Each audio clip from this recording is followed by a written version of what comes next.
wabarakatuh. Kali ini kita akan memasuki bab 4 ya, pengolahan data digital.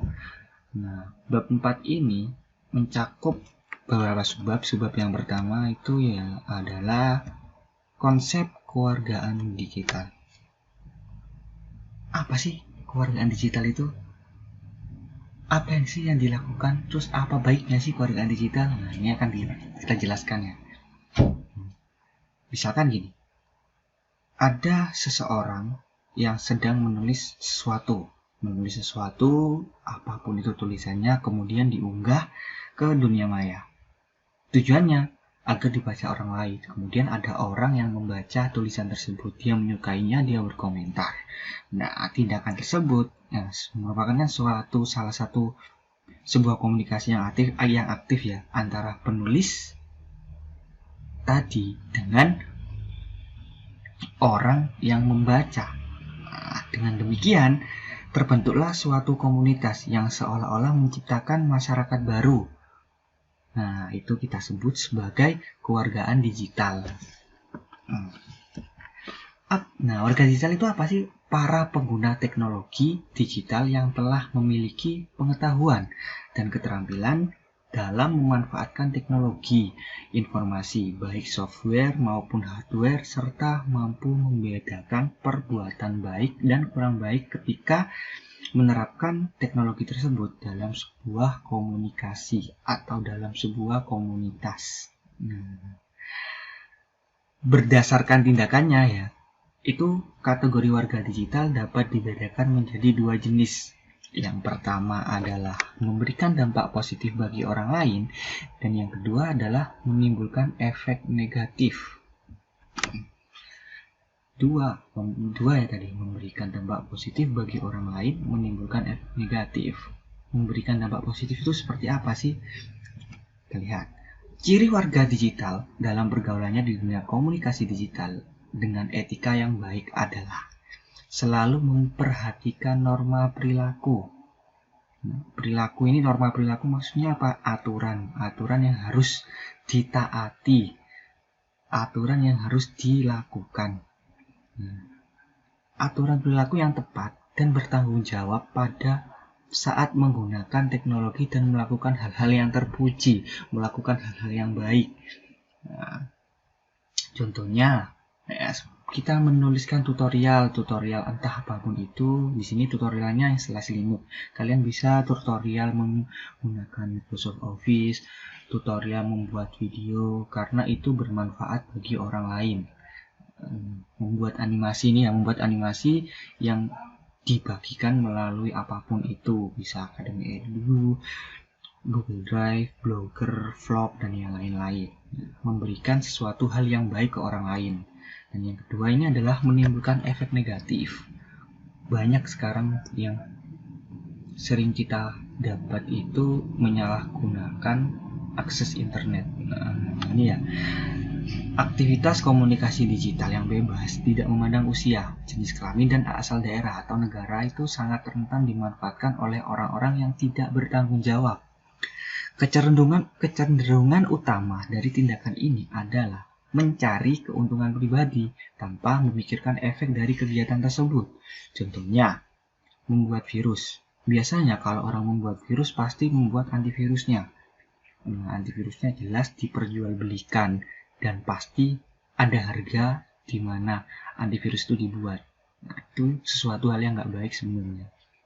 Kemudian menyebarkan spam, meretas. Yang paling sering itu adalah mencuri kartu kredit, penipuan online, serta membuat situs yang dilarang. Itu efek negatifnya ya.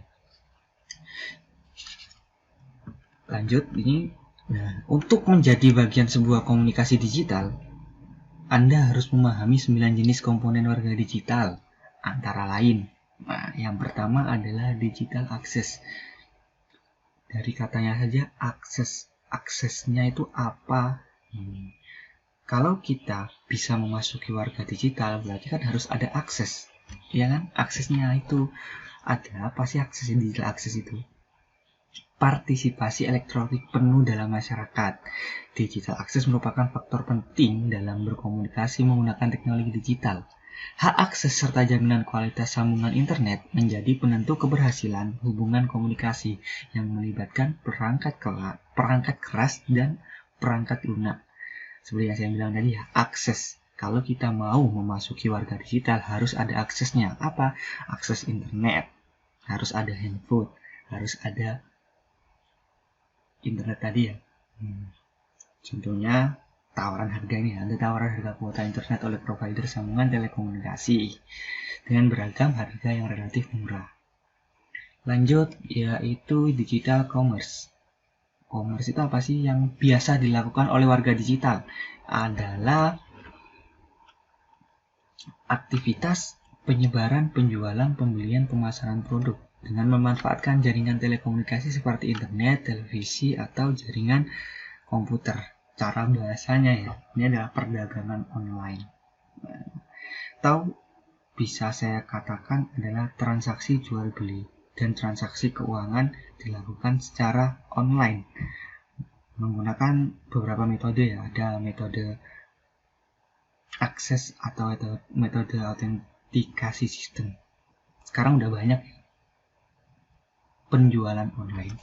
Lanjut, yang ketiga adalah digital komunikasi. Jelas ada komunikasi di dalamnya, ya kan? Pemahaman dasar dikembangkannya teknologi informasi berbasis internet adalah sebuah media komunikasi. Jelas adanya internet, adanya teknologi yang sekarang itu digunakan untuk untuk media komunikasi.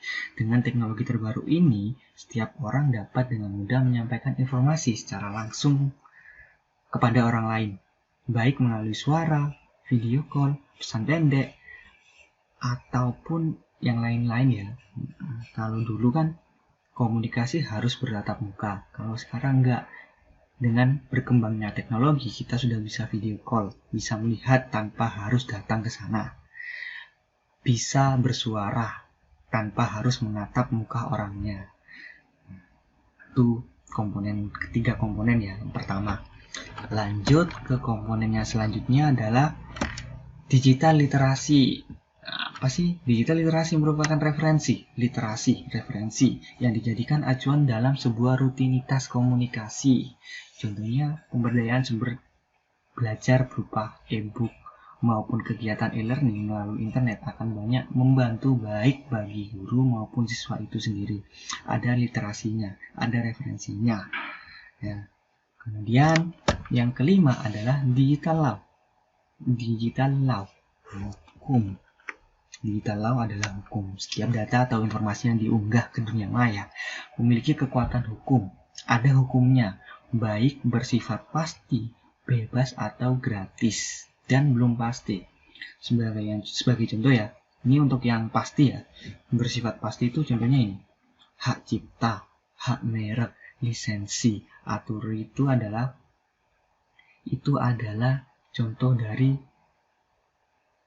yang bersifat pasti. Ada undang-undangnya, yaitu undang-undangnya adalah tentang ITE, Informasi Transaksi Elektronik. Itu ada banyak sekali aturan sekarang yang udah berubah ya, apalagi di negara kita, Indonesia. Lanjut ke digital right and responsibility. Digital right and responsibility adalah hak dan kewajiban, merupakan sesuatu yang tidak dapat dipisahkan. Artinya apa sih? Digital right and responsibility itu suatu hak. Tapi terjadi pertentangan karena hak dan kewajiban itu tidak seimbang. Kebebasan berpendapat dan bersuara di muka umum telah dijamin dan dinyatakan keabsahannya oleh undang-undang. Jadi setiap orang itu memiliki legalitas dan hak mutlak terhadap jaminan privasinya, kebebasan berbicara, berdiskusi, dan mengunggah foto atau video ke dunia maya. Tapi kalau mengunggah foto dan video ke dunia maya itu harus yang baik ya, bukan mengunggah sesuatu hal yang udah dilarang di negara. Ada undang-undangnya. Lanjut, yang ketujuh adalah digital etiquette atau etika digital. Etika digital itu adalah pertimbangan yang wajib diperhatikan oleh para pengguna ketika berinteraksi dengan dunia informasi. Etika adalah suatu sikap yang memenuhi standar dan nilai-nilai norma kemasyarakatan dan tidak bertentangan dengan agama dan kebudayaan. Harus ada attitude-nya dalam memasuki komponen kewargaan digital. Yang kedelapan adalah digital health and wellness. Health, kesehatan. Nah, ada kesehatannya. Dampak kesehatan adalah sorotan utama ketika berinteraksi dengan dunia maya. Jangan terlalu sering ya kita memasuki dunia maya. Jadi setiap hari itu kita memasuki 24 jam penuh. Itu nggak baik juga bagi kesehatan. Seperti kita kelelahan mata karena terlalu sering bermain game dengan gadget ataupun yang lainnya.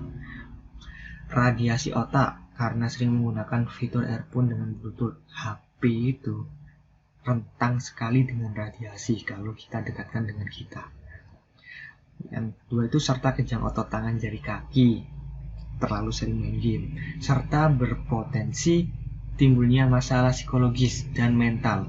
Itu yang sangat besar kemungkinannya. Karena apa? Karena kita biasanya, contohnya itu seperti artis ya. Artis itu yang paling sering kena apa? Kena bullying. Karena kesalahan sedikit saja mereka itu akan dicaci maki oleh netizen. Itu kesehatan yang harus kita jaga juga dalam memasuki komponen digital, kewargaan digital maksud saya. Yang terakhir adalah digital security. Digital security itu faktor keamanan yang baru-baru ini menjadi isu paling penting dalam dunia komunikasi berbasis digital. Nah, kita sering kan mendengar tentang peretasan web, peretasan apapun itu, tracking intruder, bahkan pencurian data atau uang rekening. Penyebab utamanya itu adalah kesalahan konfigurasi sistem, bug error, aplikasi, terinfeksi virus atau trojan atau faktor kelalaian penggunanya. Nah, jadi kalian kalau mau memasuki warga digital harus mengerti 9 masalah ini ya. Harus yang diakses tadi dan yang lain-lain sampai ke digital security. Ini adalah subbab yang pertama dari kewargaan digital. Sampai di sini dulu ya. Kita akan lanjut ke subbab yang kedua di pertemuan selanjutnya, yaitu meningkatkan keamanan digital. Sampai sini dulu, saya akhiri. Assalamualaikum warahmatullahi wabarakatuh.